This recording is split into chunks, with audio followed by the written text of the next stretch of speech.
Well, today is the last Monday of 2020. Here to break down the week's political news from the COVID relief bill to the Georgia Senate races, Amy Walter of the Cook Political Report and host of Public Radio's Politics with Amy Walter, and Aaron Haynes of the 19th News. Tamara Keith is away. Welcome to you both. Congratulations for making it to the final Politics Monday of 2020. Let's jump right in and talk about this latest bit of chaos in the COVID relief bill. Amy, we heard the reporting earlier today. Of course, the president has been involved. The White House has been involved in these negotiations for months. The president stepped in at the last minute with some last minute demands. And as Anna Palmer reported earlier, it doesn't look like he's going to be getting any of those rescissions or the cuts he's looking for. What was accomplished in all of this? Well, it looks as if right now, at least, the House was able to pass the $2,000 bill. The question now becomes what happens in the Senate, where it is the Republicans in charge, not Democrats, like in the House, where it's Nancy Pelosi as Speaker. But the bigger point, Amna, I think you're right, is this. It wasn't really about policy as much, I think, as it was about branding and messaging.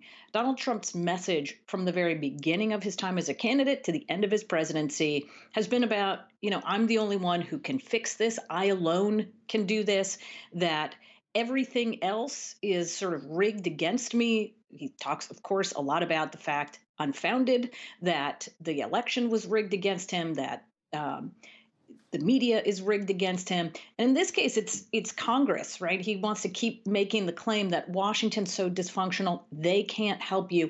I can help you. And so he will leave not necessarily with getting an accomplishment, a policy accomplishment, but he has his message that he's going to continue to put forward for the foreseeable future, which is to continue to destabilize an already dysfunctional Washington, and to make that where he spends so much of his time in the next few, well, we don't know how long he's going to keep doing this, but it's certainly the way he sees coming back into the conversation post-presidency. It's one of the many things we do not know in the days, weeks, and months ahead. Aaron, what do you make of all this? When you look at these last few days, what does President Trump get out of this? Just like Amy said, I mean, that is definitely unclear. This kind of game of will he or won't he has refocused the press's attention on him, as we haven't seen or heard very much from the president, except for him to continue to assert that he won the election. In fact, we know that he lost. And in 22 days, Joe Biden will be inaugurated as president. Kamala Harris will be sworn in as vice president, and he just resurfaces to continue to assert that he does not accept the results of the election, that he's challenging those results.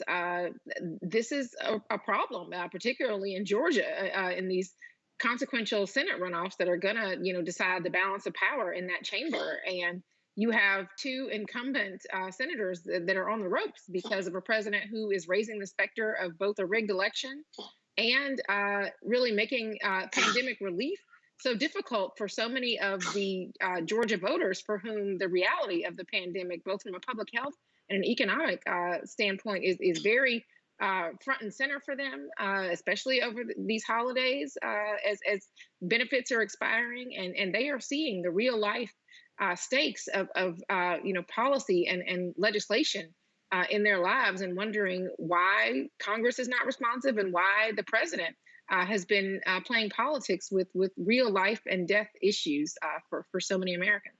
Yeah, Amy, what about that? What about Georgia? I mean, we know President Trump has said in a recent tweet he plans on heading down there. He said that he's going to be going on behalf of two great senators, as he said, Senator David Perdue, and Senator Loeffler. He's going to go on Monday night, January the 4th, for a big and wonderful rally, he says, all caps. But what kind of position did the president put his own party in with these last minute demands by demanding that the stimulus payments are increased from $600 to $2,000? We don't know what the future of that will be in the Senate, but we know the Democratic challengers in Georgia are already calling on Perdue and Loeffler to back that $2,000 increase.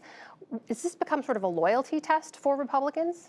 Right. Well, we've seen in the House that many of those Republicans voted against this $2,000 bill. looks like about 44 Republicans ultimately voted for it. So, in that sense, this is one place where Congress did not vote in lockstep with the desires of the president, in large part because they know how challenging this will be for Kelly Loeffler and David Perdue in their Senate race. But it goes back to what I said sort of at the beginning here, Amna, which is it's never for Donald Trump been about what he can do to help his party. It's much more about helping his brand. And his brand is disruption, and his brand is sowing discontent and undermining much of what happens in Washington. And so I think what we're going to see, the good news, if you are Loeffler Perdue, is the fact that a bill was signed. There will be money going out to people who need it. The government will not shut down. That's also pretty good news if you're campaigning as a Republican and it's the president of your party who has made that shutdown happen. And the next question, of course, becomes how does Senate Majority Leader Mitch McConnell deal with this new wrinkle, which is does he make his senators vote on something that many of them do not want to do? There are ways that he could slow walk this. We'll see if President Trump really puts the pressure on McConnell and his Republican colleagues in the Senate. Well, Aaron, as I mentioned, it is the last Monday of 2020. We have an outgoing president who is still very much pushing the bounds of orthodoxy, right? Courting controversy in these final weeks of his presidency with who he pardons, with the way he deals with Congress, insisting, as you mentioned, that the election was rigged and trying to overturn the results. Aaron, at this moment, how are you looking at these final weeks of the Trump presidency when it comes to the totality of his time in office? Well, Amna, I think that what we've seen is a president who, for him has acted presidential in these past 4 years. This is presidential for Donald Trump. He certainly redefined the presidency as we know it in these past 4 years. And I think that as we look at the last 22 days of his presidency, what we are seeing is a president who is finishing much as he started. He came into office raising the specter of the integrity of our election system in his own victory. And then in his final year of being president, his response to both the pandemic and the systemic inequality that was here even before COVID-19, but was laid bare in this pandemic, he was not responsive to either of those things. We do not hear very much from him now on either of those things. He prefers, even in signing pandemic relief, to continue to talk about voter fraud. That was in, his memo before he signed that bill. He's headed to Georgia, as you mentioned, allegedly on the eve of the election. The last time that he was in Georgia for an election rally, he was again talking about a rigged election, even as he was asking Georgia Republicans to cast their ballot for Kelly Loeffler and David Perdue. So I think that what we are seeing is really just a full circle moment for this president.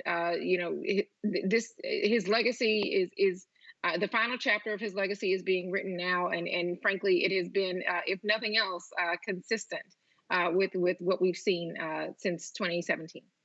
Amy, Aaron mentions the word legacy. These are those weeks in a presidency that usually end up solidifying a legacy for the administration. How are you viewing these last few weeks of the Trump presidency?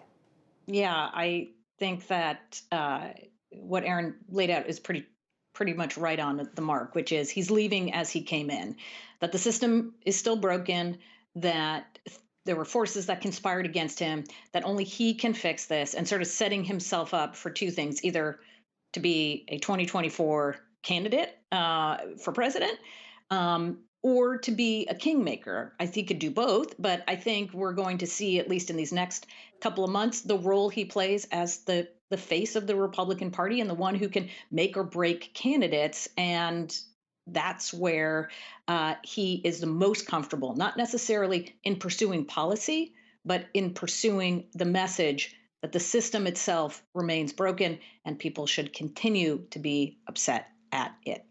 That is Amy Walter and Aaron Haynes on this, the last Politics Monday of 2020. Always good to talk to you both. Thanks for your time. You're welcome. Happy New Year, Alma.